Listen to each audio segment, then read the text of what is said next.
Assalamualaikum warahmatullahi wabarakatuh. Halo semuanya, perkenalkan saya Putri Cahyani, NPM 24311047 dari kelompok 6. Di sini saya akan mempresentasikan materi tentang munahakat. Kajian fikih pernikahan dalam Islam.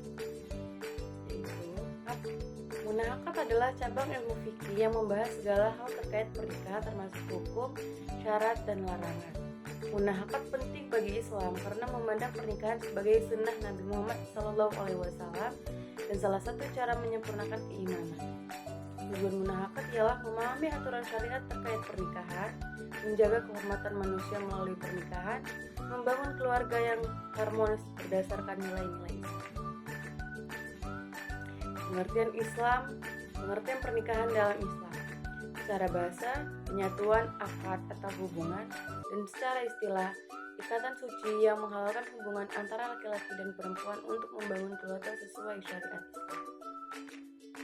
Dalilnya, Quran Surah An-Nur ayat 32, dan kawinkanlah orang-orang yang sendirian di antara kamu. Hadis Nabi, wahai para pemuda, barang siapa di antara kalian yang mampu menikah, maka menikahlah. Sesungguhnya menikah itu lebih menundukkan pandangan dan lebih menjaga kemaluan. Hadis riwayat Bukhari dan Islam. Pernikahan menjadi ibadah untuk mendapatkan ridha Allah Subhanahu wa taala. Hukum pernikahan. Wajib ketika seorang khawatir jatuh ke dalam zina jika tidak menikah. Sunnah jika seseorang mampu secara fisik dan finansial serta memiliki niat baik. Makruh jika seseorang tidak mampu menafkahi atau dikhawatirkan menyakiti pasangan. Mubah jika menikah tidak memberikan dampak positif maupun negatif, dan haram jika menikah bertujuan buruk seperti merugikan pasangan atau mengabaikan syariat. Rukun nikah ada 5. Yang pertama, calon suami, laki-laki yang memenuhi syarat syariat seperti muslim dan baligh. Calon istri, perempuan yang halal dinikahi sesuai syariat.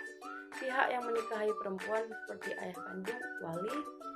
2 saksi harus laki-laki muslim dan adil. Ijab qabul, akad yang mengikat kedua mempelai dalam pernikahan.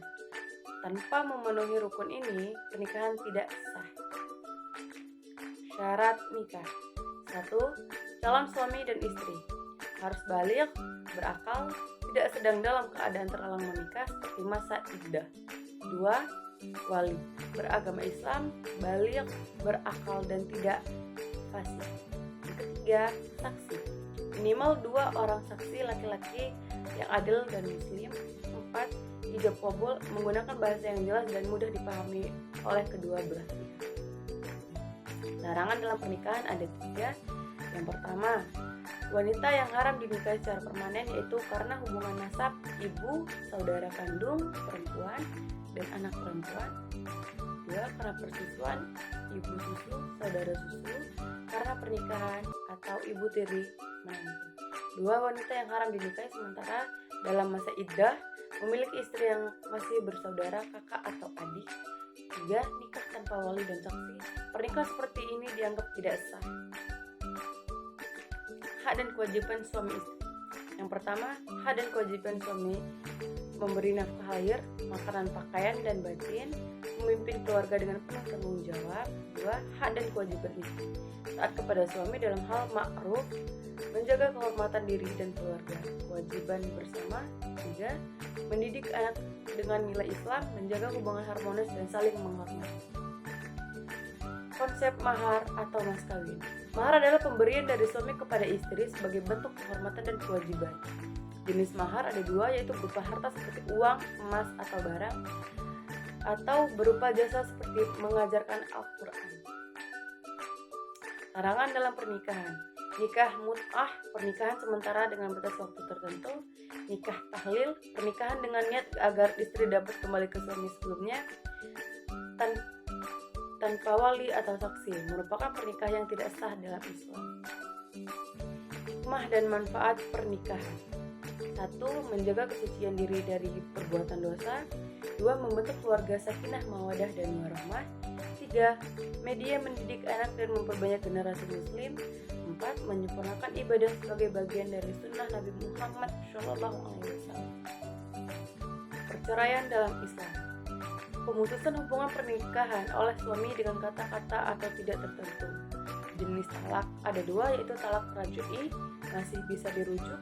Dua, talak bain tidak bisa dirujuk kecuali dengan akad baru. Hikmah perceraian yaitu memberikan solusi jika hubungan sudah tidak harmonis dan membawa ke keruhan atau keburukan. Poligami dalam Islam. Dalilnya yaitu Quran surah An-Nisa ayat 3. Maka nikahilah perempuan lain yang kamu senangi 2, 3, atau 4. Kemudian jika kamu takut tidak akan mampu berlaku adil, maka nikahilah seorang saja. Syarat poligami yaitu mampu secara finansial dan emosional dan mampu berlaku adil kepada istri-istri. Hikmah sebagai solusi sosial untuk menjaga kehormatan wanita, memperbanyak keturunan. Hikmah dan manfaat pernikahan yaitu memuliakan pasangan, saling menjaga perasaan dan komunikasi, bersyukur kepada Allah atas kehadiran pasangan atau keberadaan pasangan, dan yang terakhir menghindari perselisihan yang dapat merusak hubungan. Baiklah, itulah presentasi saya, dan kesimpulan dari materi yang saya bawakan hari ini ialah Munahakat adalah panduan syariat Islam yang mengatur seluruh aspek pernikahan, mulai dari rukun, syarat, hingga hak dan kewajiban dalam rumah tangga. Hal ini bertujuan untuk menciptakan kehidupan pernikahan yang harmonis dan diridhoi Allah Subhanahu wa Ta'ala. Kedua, pernikahan bukan hanya hubungan fisik semata, tetapi hubungan ibadah yang membantu menyempurnakan separuh agama, menjadi sarana menjaga kehormatan diri, serta mendidik generasi penerus yang saleh dan bertakwa. Dan yang terakhir, dengan memahami ilmu munahakat, setiap muslim dapat menjalani pernikahan yang sesuai syariat, membangun keluarga yang penuh cinta, kasih sayang, dan keberkahan. Pernikahan yang baik akan membawa kebahagiaan, ketentraman, dan manfaat di dunia maupun akhirat. Sekianlah materi yang bisa saya bawakan. Saya Putri Cahyani, pamit undur diri. Dadah. Wassalamualaikum warahmatullahi wabarakatuh.